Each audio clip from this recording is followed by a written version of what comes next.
Hi friends, welcome to kurinji.com. Evening ஸ்நாக்ஸுக்கு அவல் finger எப்படி செய்யறதுன்னு பார்க்கலாங்க. ஆமாங்க, இது ஃப்ரெஞ்ச் ஃப்ரை மாதிரியே மேலே நல்லா கிறிஸ்பாக உள்ளே நல்லா மிருதுவாக இருக்கும். இதோட டேஸ்ட்டும் இதில் நம்ம உருளைக்கிழங்கு சேர்க்கறதுனால நம்ம ஃப்ரெஞ்ச் ஃப்ரை டேஸ்ட்டே தான் இருக்கும். இதுவும் நல்லா காரசாரமாக சாப்பிட்றதுக்கு நல்லா கரகரன்னு இருக்கக்கூடிய இந்த அவல் ஃபிங்கர் நம்ம வீட்டில் இருக்கிற பொருளை வச்சு ரொம்ப ஈஸியாக செஞ்சு கொடுத்துடலாம் குழந்தைங்களுக்கு. ரொம்ப எளிமையாக செய்யக்கூடிய இந்த அவல் ஃபிங்கர் இன்றைக்கி எப்படி செய்யறதுன்னு பார்க்கலாம் வாங்க. 1 கப்பு அவல் எடுத்திருக்கேன். இப்போ இது வந்து மெலிசா பேப்பர் மாதிரி இருக்கும் பாருங்கள், அந்த மாதிரி அவல் எடுத்திருக்கேன் நான். இப்போ இதில் கொஞ்சமாக தண்ணி ஊற்றி அலசி ஒரு வடிகொடியில் வடியை விட்டுட்டாலே போதும். இது நமக்கு ஊறி திட்டமான பதத்தில் கிடைக்கும். நம்ம தண்ணி ஊற்றி இதை ஊற வச்சோம்னா ரொம்ப குழகுழன்னு இருக்கும், எண்ணெய் குடிக்கும். ஆனால் இந்த மாதிரி நீங்கள் அலசிட்டு ஒரு வடிகொடியில் வச்சுடுங்க, அது நல்லா வடிஞ்சு ஊறி நமக்கு கரெக்டான பதத்தில் கிடைக்கும். இது ஒரு 5 நிமிஷம் விட்டாலே போதுங்க.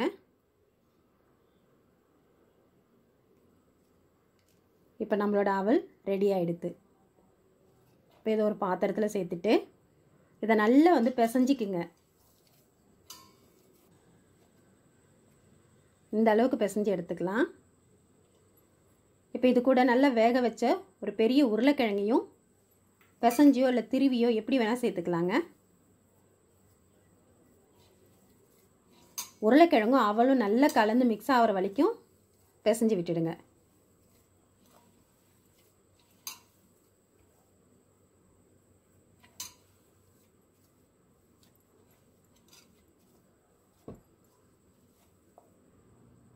இப்போ இந்த அளவுக்கு நல்லா பிசைஞ்சிட்டு இதில் உப்பு வந்து ஒரு 1/2 ஸ்பூன் சேர்த்துக்கலாம். 1/2 ஸ்பூன் மிளகாய்த்தூள். இது காஷ்மீரி மிளகாய்த்தூள், நல்ல கலர் இருக்கும், காரம் வந்து திட்டமாக தான் இருக்கும்.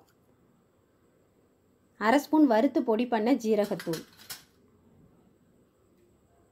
இந்த மாதிரி டிஷ்ஷுக்கெலாம் நம்ம உருளைக்கிழங்கு சேர்த்து செய்கிற எல்லா டிஷ்லேயும் கொஞ்சமாக ஜீரகத்தூள் சேர்த்துக்கிறது ரொம்ப நல்லதுங்க.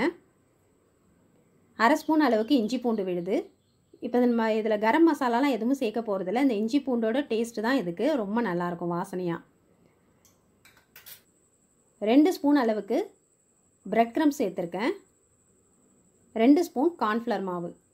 இந்த பிரெட் க்ரம்ஸும் கார்ன்ஃப்ளவர் மாவும் சேர்த்து செய்யும்போது தான் நம்மளோட ஃபிங்கர் வந்து உடையாமல் எண்ணெய் குடிக்காமல் நமக்கு நல்லா கிறிஸ்பியாக கிடைக்கும். இப்போ இதெல்லாத்தையும் சேர்த்து நல்லா பிசைஞ்சிட்டு இந்த மாவுலேருந்து கொஞ்சம் கொஞ்சமாக எடுத்து இந்த மாதிரி நீட்டாக உருட்டிக்கலாம். அது பார்க்குறதுக்கு நம்ம ஃபிங்கர் மாதிரியே இருக்கும்.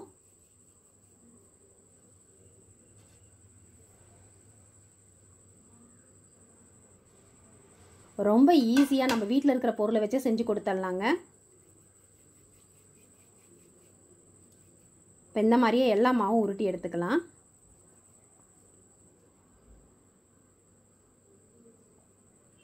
நீங்கள் இந்த மாதிரி மாவை ரெடி பண்ணி உருட்டிட்டு ஒரு ஏர்டைட் கண்டெய்னரில் போட்டு ஃப்ரிட்ஜில் வச்சுட்டிங்கன்னா குழந்தைங்க ஸ்கூல் விட்டு வந்ததும் சட்டுன்னு நம்ம இதை எண்ணெயில் பொரிச்சு கொடுத்துடலாம்.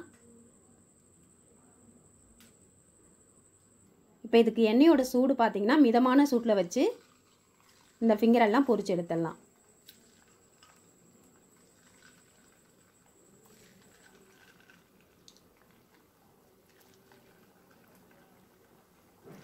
இது எண்ணெயும் குடிக்காதுங்க, நல்ல மொறுமொறுப்பான அவல் ஃபிங்கர் நமக்கு கிடைக்கும்.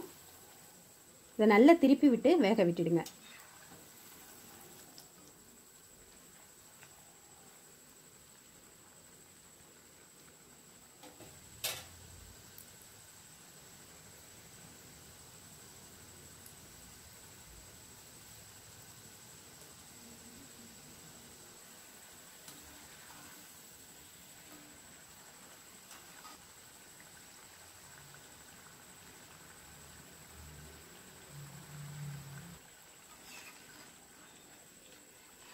நல்ல ஒரு கோல்டன் கலருக்கு வந்துடுச்சு. இப்போ அதை எண்ணெயை வடிகட்டிட்டு நம்ம எடுத்துடலாம்.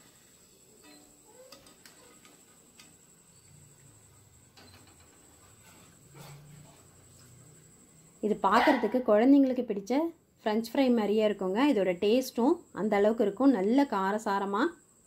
இது கூட நீங்கள் ஒரு சாஸ் கூட சர்வ் பண்ணிங்கன்னா போதும், அவ்வளோ சூப்பராக இருக்கும்.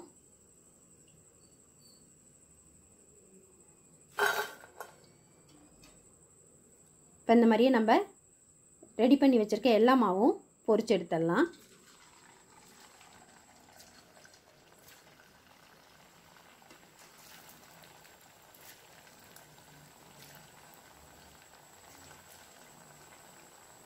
ரொம்ப எளிமையாக நம்ம வீட்டில் இருக்கிற பொருளை வச்சு செய்யக்கூடிய இந்த அவல் ஃபிங்கர் ரெடி. நீங்களும் உங்கள் வீட்டில் இந்த ரெசிபியை ட்ரை பண்ணி பாருங்கள். ட்ரை பண்ணிவிட்டு எப்படி இருந்ததுன்னு சொல்லிவிட்டு உங்கள் கமெண்ட் பாக்ஸில் கொடுங்க. இந்த ரெசிபி உங்களுக்கு பிடிச்சிருந்தால் லைக் பண்ணுங்கள், ஷேர் பண்ணுங்கள், சப்ஸ்கிரைப் பண்ணுங்கள். உங்கள் ஃப்ரெண்ட்ஸ் அண்ட் ரிலேட்டிவ்ஸோட இந்த வீடியோவை ஷேர் பண்ணிக்கோங்க. நன்றி, வணக்கம்.